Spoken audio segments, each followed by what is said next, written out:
And welcome to the management classes. आज इस video में हम लोग इंसिडेंस ऑफ टैक्सेशन को डिस्कस करेंगे।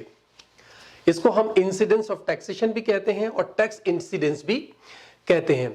देखिए, ये एक बेसिकली एक इकोनॉमिक टर्म है जिसके जरिए हम ये जानते हैं कि किस तरीके से टैक्स डिवाइड किया जाता है। किस में डिवाइड होगा? बायर और सेलर के बीच में। जिसने खरीदा वो कितना टैक्स देगा और जो बेच रहा है वो कितना टैक्स देगा। या आप इसको इस तरह भी कह लीजिए कि प्रोड्यूसर और कंज्यूमर के बीच में जो डिवीजन होता है टैक्स का, वो इंसिडेंस ऑफ टैक्स कहलाता है। और जैसे मैंने बताया, इसको टैक्स बर्डन भी कहा जाता है।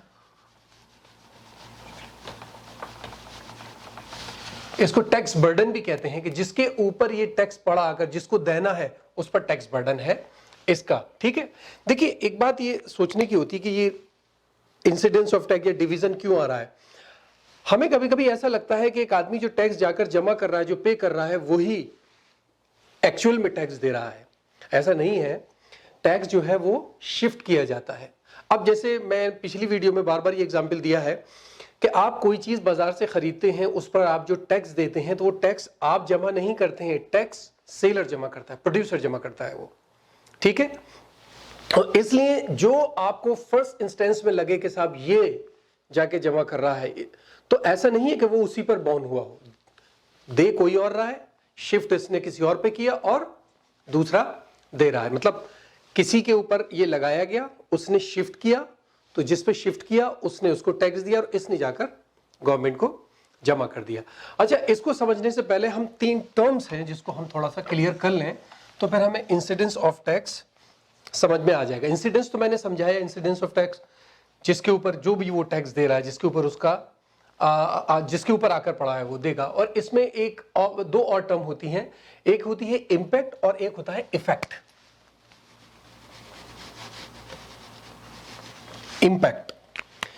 इंपैक्ट सिंपली जिसने पे किया, फाइनली जिसने पे किया वो उस पर इंपैक्ट आया उसका। कोई प्रोडक्ट आपने खरीदा, ठीक है, तो बेसिकली इंपैक्ट किस पर आया? वो तो कंज्यूमर पर ही आया ना।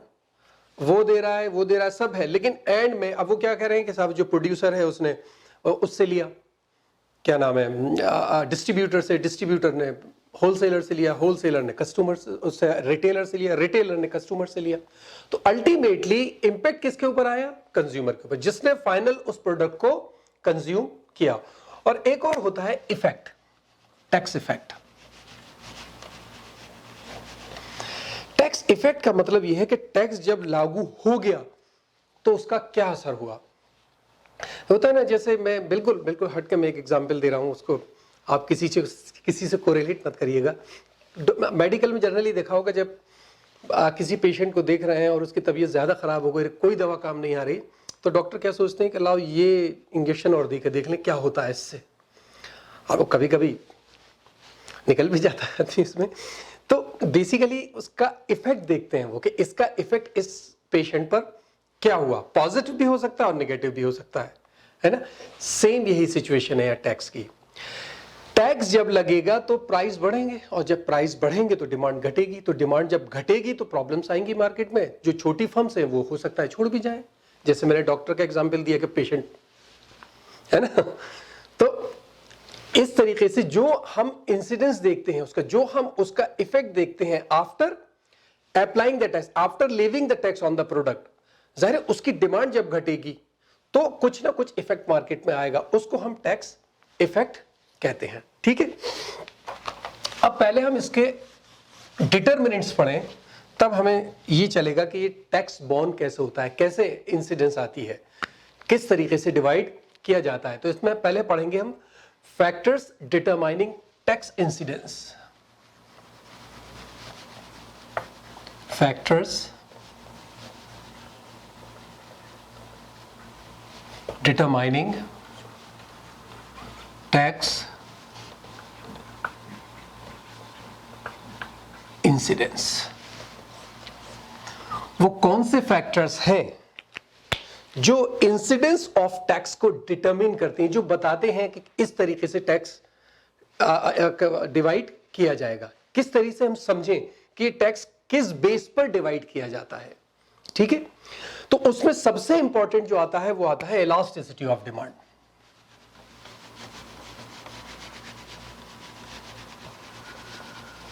इलास्टिसिटी ऑफ डिमांड,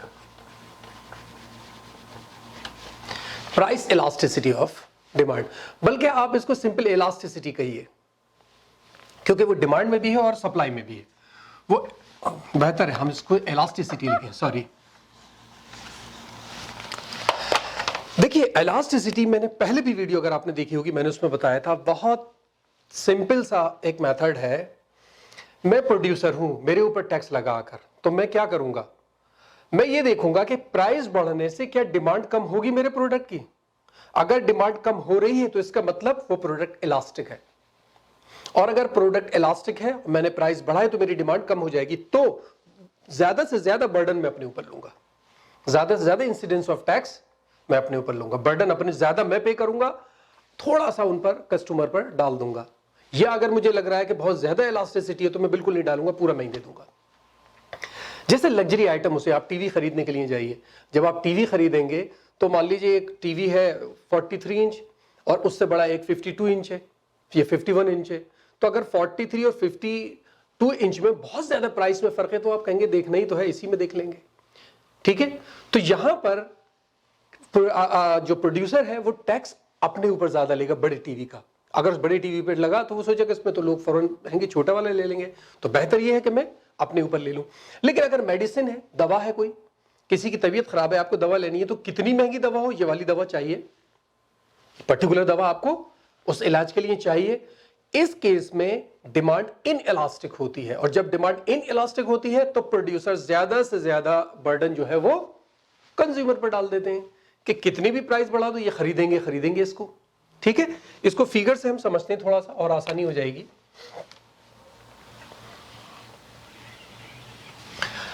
देखिए ये आपकी, पहले हम लेकर चले, हम ये मानकर चल रहे हैं कि जो डिमांड है वो यूनिट इलास्टिक है, और ये हमारी सप्लाई हो गई एस। देखिए जब टैक्स लगेगा तो ये ठीक है, ये प्राइस हो गए हमारे और ये क्वांटिटी हो गई, ये क्वांटिटी और ये प्राइस। अब टैक्स लगा, टैक्स लगेगा तो प्राइस बढ़ेंगे या घटेंगे? प्राइस बढ़ते हैं। मान लीजिए प्राइस यहां आ गए P1, तो ये अब आपके कर्व पे कहां आ गए, इस पॉइंट पर। यानी अब इस पॉइंट पर आपको एक इसके पैरेलल एक सप्लाई कर्व बनाना होगा, जो हो जाएगा हमारा सप्लाई प्लस टैक्स। ये जो कर्व है सप्लाई कर्व, ये सप्लाई के साथ टैक्स भी इसके अंदर इंक्लूड है। अब जाहिर है जब प्राइस बढ़ेंगे तो क्वांटिटी बढ़ेगी या घटेगी? घटेगी। क्वांटिटी ये आ गई Q1।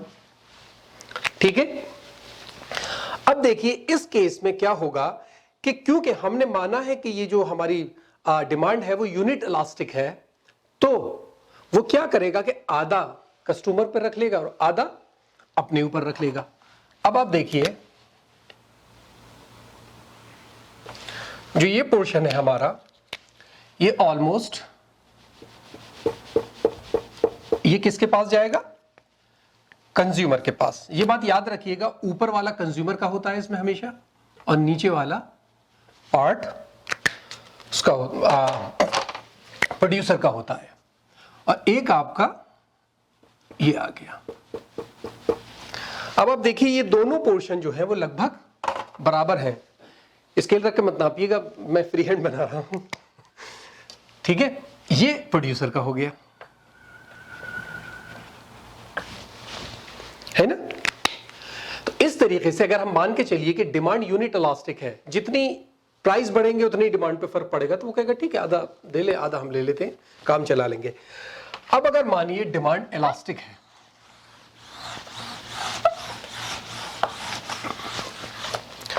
अगर डिमांड इलास्टिक है तो क्या होगा? डिमांड इलास्टिक होगी तो कर्व एक्स एक्सिस की तरफ बेंट होगा या वाई एक्सिस की तरफ? इस बात को याद रखिएगा हमेशा। अगर मैं कह रहा हूं डिमांड इलास्टिक है तो इसका क्या मतलब है? इसका मतलब जितना चेंज प्राइस में आ रहा है उससे ज्यादा डिमांड में आ रहा है। तो अगर ज्यादा आएगा तो हमें चेंज यहां ज्यादा करना होगा ना, तो ये इलास्टिक हो गई। कैसे पता करेंगे? अब इस पर आप चेंज करके देख लीजिए। इतने प्राइस चेंज होंगे तो इतना डिमांड में चेंज हो रहा है, तो ये इलास्टिक हो गई। तो जब इलास्टिक डिमांड है तो फ्लैट रहता है, और अगर इन इलास्टिक है तो वाई एक्सिस की तरफ रहेगा वो। देखिए इतने प्राइस बढ़े, चेंज हुए, तो डिमांड में इतना फर्क आया, है ना। तो ये बात हमेशा जहन में रखिएगा कि ये इलास्टिसिटी में किधर बेंड रहता है कर्व, और इन इलास्टिक में किधर रहता है। तो यहां पर हम अब मानकर चल रहे हैं कि इलास्टिक है, तो ये हमारा डिमांड कर्व हो गया। सप्लाई कर्व हमारा वही है। अच्छा, अब ये क्यों बार बार चेंज हो रहा है सप्लाई कर्व, ये मैं नहीं बता रहा क्योंकि मैंने इससे पहले वाले में बता दिया था। तो ये सप्लाई हो गई, और ये सप्लाई प्लस टैक्स, ठीक है। अब क्या होगा? पहले हमारी ये क्वांटिटी थी और ये प्राइस थे। अब क्या हो गया? अब ये प्राइस हो गए बढ़कर, और ये क्वांटिटी 1 और प्राइस 1। अब देखिए इसमें क्या हुआ, ये टैक्स निकल कर आया। अब देखिए, क्योंकि जो हमारी इलास्टिसिटी है वो ज्यादा है, प्राइस के थोड़े से चेंज होने पर क्वांटिटी पर ज्यादा फर्क पड़ेगा। प्राइस देखिए इतने चेंज हुए हैं, है ना, और क्वांटिटी पर इतना फर्क पड़ा है। तो प्रोड्यूसर को खतरा है कि अगर प्राइस ज्यादा बढ़ जाएंगे तो डिमांड कम हो जाएगी, क्योंकि इलास्टिक है यहां डिमांड। तो वो क्या करेगा? वो छोटा सा पार्ट तो कस्टमर को देगा और बड़ा पार्ट वो अपने पास रखेगा, है ना। ये बेसिकली एक सिस्टम है कि जब डिमांड इलास्टिक है, ठीक है, तो इलास्टिक डिमांड होगी तो प्रोड्यूसर क्या करेगा? ज्यादा से ज्यादा अपने पास रखेगा टैक्स को, और थोड़ा सा बर्डन कस्टमर पे डालेगा, उतना डालेगा जितने की डिमांड बहुत ज्यादा कम ना हो। अब बात करें कि अगर डिमांड हमारी इनइलास्टिक है,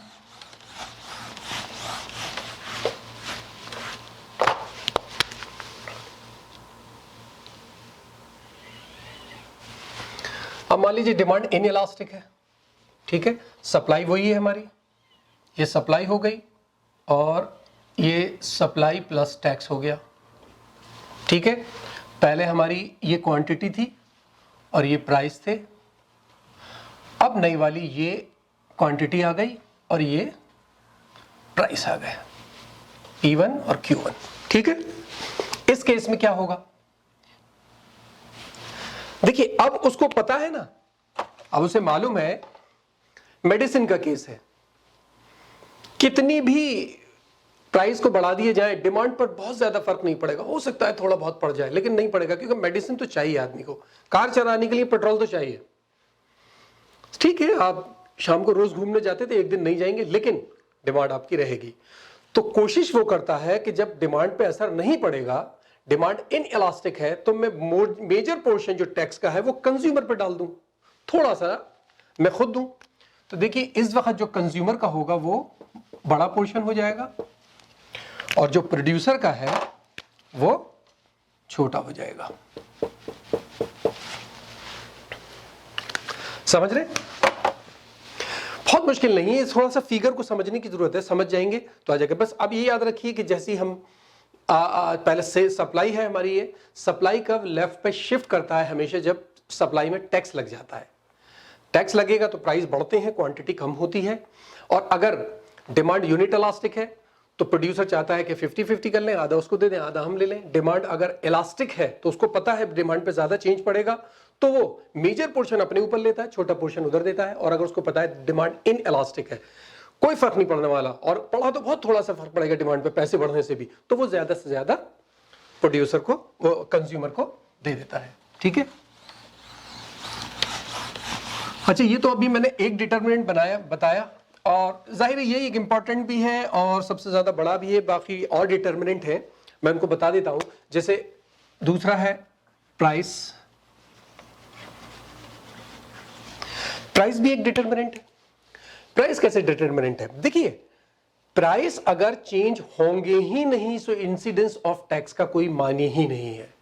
इंसिडेंस ऑफ टैक्स जब भी काम करेगा जब प्राइस चेंज होंगी। सपोज कर लीजिए, एक एग्जांपल दे रहा हूं कि टैक्स आकर पड़ा, प्रोड्यूसर ने कुछ बताया ही नहीं, जरूरत ही नहीं है, उन्होंने सोचा कि इतना टैक्स बढ़ाए मैं खुद पे कर दूंगा, प्राइस पे कोई असर नहीं है, तो कुछ फायदा ही नहीं हुआ। फिर इंसिडेंस ऑफ टैक्स क्या होगा? जब प्राइस चेंज ही नहीं हो रहा है, प्रोड्यूसर ने सारा टैक्स खुद दे दिया और वो उसी प्राइस पे उस प्रोडक्ट को बेच रहा है, तो इंसिडेंस ऑफ टैक्स होगा नहीं। तो इंसिडेंस ऑफ टैक्स होने के लिए प्राइस बहुत इंपॉर्टेंट फैक्टर है, उसका चेंज होना जरूरी है। जब वो चेंज होगा तभी इंसिडेंस ऑफ टैक्स की बात आएगी। और एक डिटरमिनेंट है टाइम। देखिए, शॉर्ट रन पे क्योंकि प्रोड्यूसर के पास बहुत ज्यादा टाइम नहीं होता, तो वो अपनी पूरी प्लानिंग को चेंज नहीं कर सकता, अपनी स्ट्रेटेजी को चेंज नहीं कर सकता, तो उस केस में वो बहुत जल्दी प्राइस ना बढ़ा के ज्यादा से ज्यादा इंसिडेंस अपने ऊपर ले लेता है और थोड़ा इंसिडेंस कंज्यूमर पे डाल देता है। लेकिन जब लॉन्ग रन में ये बात आ जाती है, तो लॉन्ग रन के अंदर तो उसके पास बहुत वक्त है ना, वो अपने और दूसरे तरीके अपनाएगा अपने प्रोडक्शन को बढ़ाने के लिए, अपने एडवर्टाइजमेंट और ये सब चीजें, क्वालिटी अच्छी करके कुछ भी, ठीक है। तो लॉन्ग रन के अंदर वो ज्यादा से ज्यादा कोशिश करता है कि बर्डन जो है वो कंज्यूमर के ऊपर है। तो शॉर्ट रन में ज्यादा बर्डन वो खुद लेता है, लॉन्ग रन के अंदर वो बर्डन कस्टमर पर डाल देता है। एक और है कॉस्ट। देखिए, कॉस्ट का मामला समझना थोड़ा आसान है। देखिए, कॉस्ट अगर रॉ मटेरियल पर बढ़ी है, किसी भी चीज पे प्रोडक्शन की अगर कॉस्ट बढ़ गई तो क्या होगा?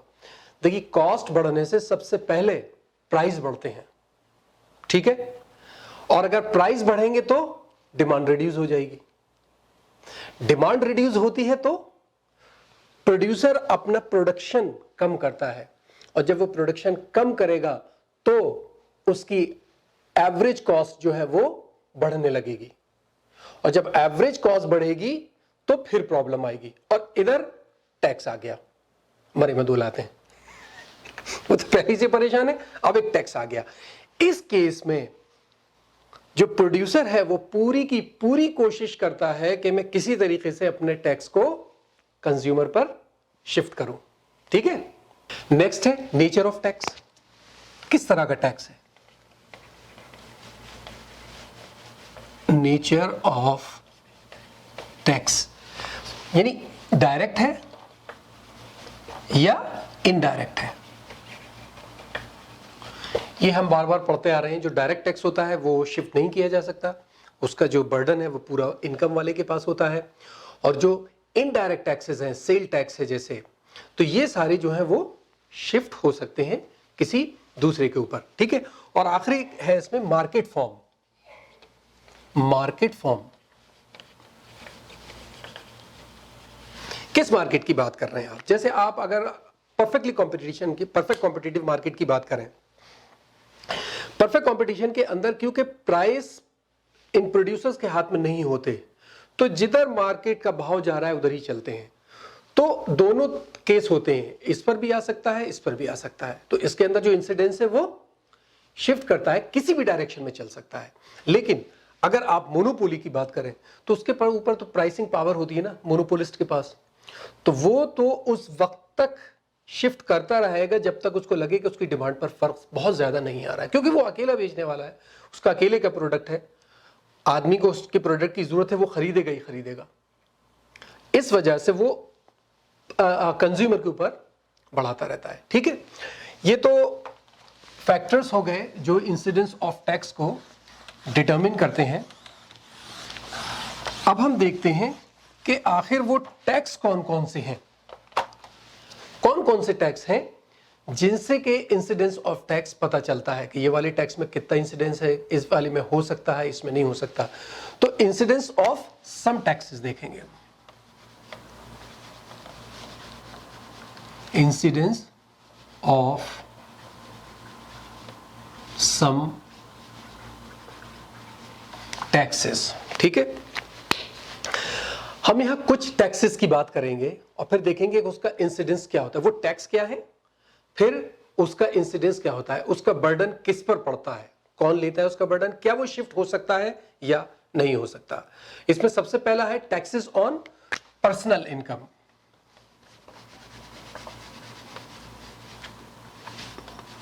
Taxes on personal income. देखिए इनकम टैक्स के बारे में तो हम बार बार पढ़ते आ रहे हैं। इनकम टैक्स का तो सिंपल ही है, ये डायरेक्ट टैक्सेस होते हैं और ये डायरेक्ट टैक्सेस होते हैं तो ये तो जिसकी इनकम है उसी को जमा करने होते हैं, वही जमा करेगा इसको। अब वो प्रॉफिट पे हो या आप कह लीजिए जो एक्सेस प्रॉफिट पे हो, आपकी अपनी इनकम पे हो, सैलरी पे हो, ये सब के सब शिफ्ट नहीं हो सकते हैं, ठीक है। अच्छा, इनकम टैक्स के अंदर एक प्रॉब्लम ये जरूर हो जाती है क्योंकि शिफ्ट तो नहीं होता हो, लेकिन होता ही है कि अगर इनकम टैक्स बहुत ज्यादा हो जाए, अरे एक प्रोड्यूसर है बहुत ज्यादा प्रोड्यूस कर रहा है, वो उसकी इनकम भी बहुत ज्यादा हो रही है, उस इनकम पे आपने टैक्स लगाया है, तो अगर बहुत ज्यादा टैक्स होगा तो वहां इन सेविंग और इन्वेस्टमेंट डिस्करेज होते हैं। जाहिर है फिर आदमी कहता है कि अरे इतना लगाने से क्या फायदा है, इतना तो टैक्स ही चला जाता है, ठीक है ना। टैक्स जो है ये भी डिपेंड करता है कि वो मार्जिनल इनकम पर लग रहा है या एवरेज इनकम पर। अगर एवरेज इनकम पर है तब तो सारी की सारी इनकम पर वो एवरेज निकालेंगे, उस पर लगाएंगे, ज्यादा प्रॉब्लम होती है। अगर मार्जिनल पे लग रहा है तो तब भी आदमी को इतना सुकून होता है कि जो मार्जिनल इनकम है सिर्फ इसके ऊपर टैक्स लगेगा, है। लेकिन उसके अंदर भी फिर फर्क ये आ जाता है कि प्रोड्यूसर फिर ये सोचते हैं कि अगर मार्जिनल इनकम जो है उस पर अगर टैक्स लगना है, आगे काम ही ना करो, यहीं तक रुके रहो, ठीक है। तो किसी ना किसी तरीके से प्रॉब्लम आती है। इसी तरीके से आता है कॉर्पोरेट टैक्स।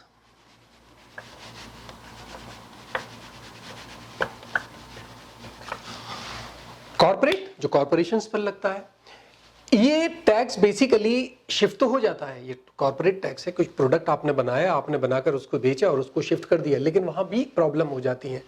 कॉर्पोरेट टैक्स के अंदर इन्वेस्टमेंट बहुत कम होने लगता है और जिससे कॉर्पोरेट टैक्स बढ़ता है तो लोग, क्योंकि कॉर्पोरेट टैक्स होगा, ये शिफ्ट करेंगे तो उधर प्राइस बढ़ेंगे तो डिमांड पे फर्क पड़ेगा, तो इससे आपके इन्वेस्टमेंट कम होता है, जिससे कि इनकम और नेशनल इनकम और एम्प्लॉयमेंट पर फर्क पड़ता है। और दूसरी प्रॉब्लम क्या आती है कि जो न्यू फर्म्स हैं जो देख रही हैं कि ये प्रोडक्ट पर प्रॉब्लम्स आ रही हैं टैक्स की वजह से, वो मार्केट के अंदर इंटर करना बंद कर देती हैं और कुछ फर्म जो पहले से थोड़ा बहुत बिजनेस कर रही है वो निकल जाती हैं। तो उससे क्या होता है, जो फर्म बचती हैं उनकी मोनोपोली हो जाती है, जो फर्म उस टैक्स को बेयर कर रही हैं उनकी मोनोपोली हो जाती है। और जब उनकी मोनोपोली होती है तो जाहिर है अब तो वो मोनोपोलिस्ट हो गए, 2-3 फर्म है, अगर मान लीजिए मिल गए, वो एक ही फर्म बची है 2-3 हो, तो वो क्या करेंगे कि अब वो टैक्स का ज्यादा से ज्यादा बर्डन कंज्यूमर की तरफ करना शुरू कर देंगे जब तक उनका प्रोडक्ट बिक रहा है, ठीक है। टैक्स ऑन प्रॉफिट्स होता है।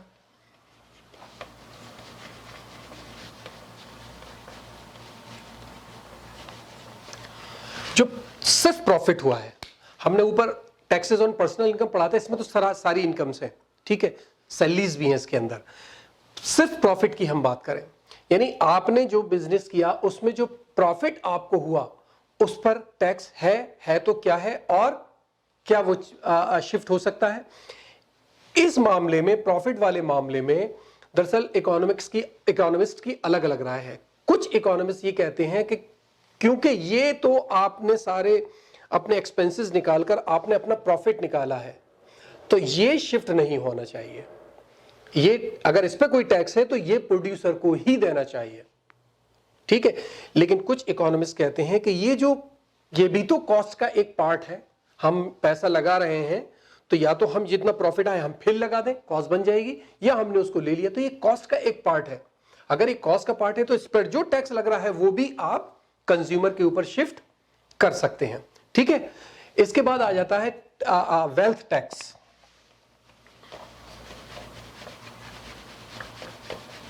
वेल्थ टैक्स कौन सा होता है? देखिए, वेल्थ टैक्स बेसिकली जो आपके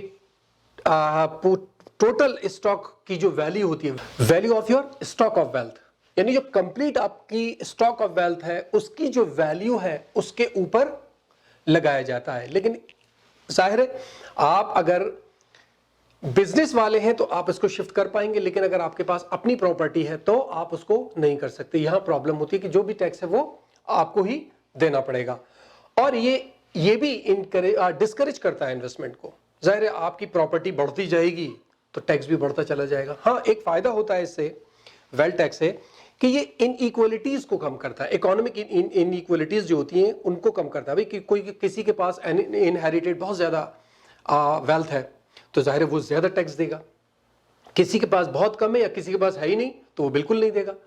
तो बेसिकली होता क्या है, गवर्नमेंट जो बहुत ज्यादा पैसे वाले लोग हैं उनसे ज्यादा लेती है, जो मीडियोकर है उनसे कम लेती है, और जो बिल्कुल नीचे हैं लाइन के उनसे बिल्कुल नहीं लेती। तो जाहिर है फिर वो उसमें इनइक्वालिटीज कम होने लगती है ना, इनका पैसा हल्का थोड़ा बहुत कम होगा जो गवर्नमेंट की नजर में, और जाहिर इनको सब्सिडीज मिल रही है तो इनका बढ़ रहा है। ठीक है, एक होता है प्रॉपर्टी टैक्स।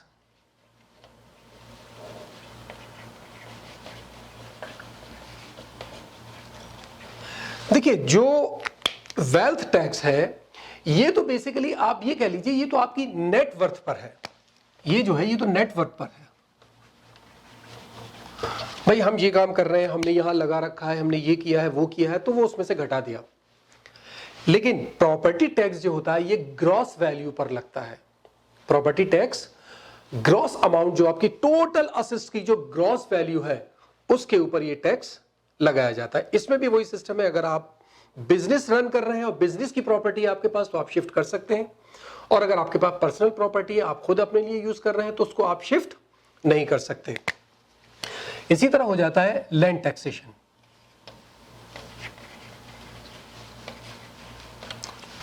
लैंड टैक्स, देखिए ये लैंड टैक्स जो है ये डिपेंड, जाहिर है लैंड की वैल्यू पर ही डिपेंड करेगा, और लैंड की वैल्यू डिपेंड करती है दो फैक्टर पर। पहला फैक्टर इसका होता है जो नेचुरल फैक्टर है। नेचुरल फैक्टर में क्या हो जाएगा, फर्टिलिटी कितनी है लैंड के अंदर, ज्योग्राफिकल सिचुएशन क्या है, किस जगह है, वैल्यू कितनी है उस जगह की। तो ये सारी चीजें यानी नेचुरल कंडीशंस पर वैल्यू निकाली जाती है, और जाहिर नेचुरल कंडीशन पर जो भी वैल्यू निकाली जाती है वो इकोनॉमिक रेंट कहलाती है, और वो शिफ्ट नहीं किया जा सकता। वो जिसकी लैंड है वो ही पे करेगा। दूसरी चीज आ जाती है उसकी, जिसको आप कहिए इन्वेस्टमेंट कंडीशंस, इन्वेस्टमेंट कैपिटल, यानी आप उस जमीन में कितना इन्वेस्टमेंट और कर रहे हैं, यानी ड्रेनेज फैसिलिटी के लिए है, और एंटी इरोजन फैसिलिटीज आप लेकर चलते हैं, मेजर लेके चलते हैं ताकि जमीन जो है वो खराब ना हो, बह ना जाए आपकी मट्टी, इरिगेशन फैसिलिटीज है, बहुत सारे मेजर हैं जो आपको बाद में पैसे लगाकर करने होते हैं।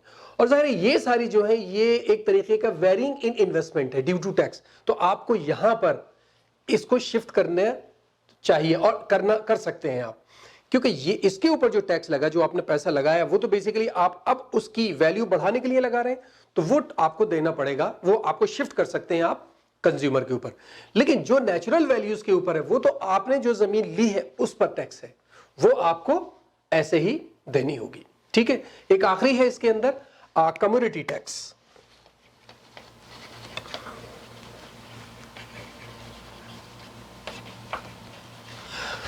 कम्युनिटी टैक्स तो आसान है, ये तो जाहिर है। कम्युनिटी टैक्स भी कई तरह के होते हैं, इसके अंदर जो है इसकी कई फॉर्म्स हैं। जैसे एक कम्युनिटी टैक्स होता है मैन्युफैक्चरर या प्रोडक्शन के ऊपर, जिसको हम लोग एक्साइज ड्यूटी कहते हैं। ठीक है, और टैक्स होता है जैसे सिंपली हमने कोई चीज खरीदी, हम मार्केट से कोई चीज खरीद रहे हैं, उसके अंदर होता है सेल टैक्स कहलाता है वो। ठीक है, और एक होता है टैक्स जो इंपोर्ट और एक्सपोर्ट पर लगाया जाता है, जिसको हम कस्टम कहते हैं। तो ये कमोडिटी टैक्स कोई सा भी हो, यानी कि एक्साइज हो, वो कस्टम हो, या वो सेल टैक्स हो, कोई सा टैक्स हो, ये सारे के सारे टैक्स शिफ्ट किए जाते हैं। डिपेंड वही करता है जो हमने शुरू में पढ़ा कि अगर प्रोडक्ट की इलास्टिसिटी ज्यादा है तो शिफ्ट कम होता है, और अगर इलास्टिसिटी बहुत कम है यानी इन इलास्टिक है अगर प्रोडक्ट, तो प्रोड्यूसर ज्यादा से ज्यादा शिफ्ट कर देता है कंज्यूमर की तरफ। ठीक है, तो मुझे उम्मीद है ये समझ में आया होगा। कोई प्रॉब्लम हो तो मुझे कमेंट बॉक्स में बताइए, और इस वीडियो में इतना ही। Thank you so much.